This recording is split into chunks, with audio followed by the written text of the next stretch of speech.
మా కాంగ్రెస్ పార్టీ కానీ మా ప్రభుత్వం కానీ మేము పదే పదే ఎన్నో సందర్భాల్లో చెప్పడం జరిగింది.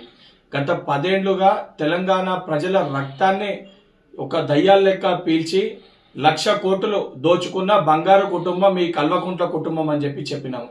ఇది కల్వకుంట్ల కుటుంబం కాదు, కల్లాల కుటుంబం అని కూడా చాలా స్పష్టంగా చెప్పడం జరిగింది. నిన్న కవిత గారు ప్రెస్ మీట్లో మాట్లాడుతూ చాలా స్పష్టంగా కొంతమంది దయ్యాలు ఉన్నారు అని చెప్పి తను కూడా అదే మాటని అంగీకరించడం జరిగింది. ఈరోజు పంచాయతీ కేవలం వాళ్ళ కుటుంబం మధ్యలో ఉంటే మాకు దాంతో ఎటువంటి సంబంధం లేదు.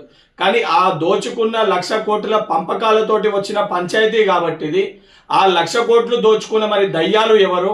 కేసీఆర్ గారిని అన్నారా, లేదా కేటీఆర్ దయ్యమని అన్నారా, సంతోష్ రావు దయ్యమని అన్నారా, హరీష్ రావు దయ్యమని అన్నారా, లేదా బీఆర్ఎస్ పార్టీలో ఇంకే నాయకులని దయ్యాలని చెప్పి మీరు ఉద్దేశించి మాట్లాడినరో దానికి స్పష్టత తెలంగాణ సమాజానికి తెలంగాణ ప్రజలకి ఇవ్వాల్సిన బాధ్యత మీ పైన ఉంది. శాసన మండలి సభ్యునిగా కవిత గారిని దీనిపైన స్పష్టత ఇవ్వాల్సిందిగా కోరుకుంటున్నాను.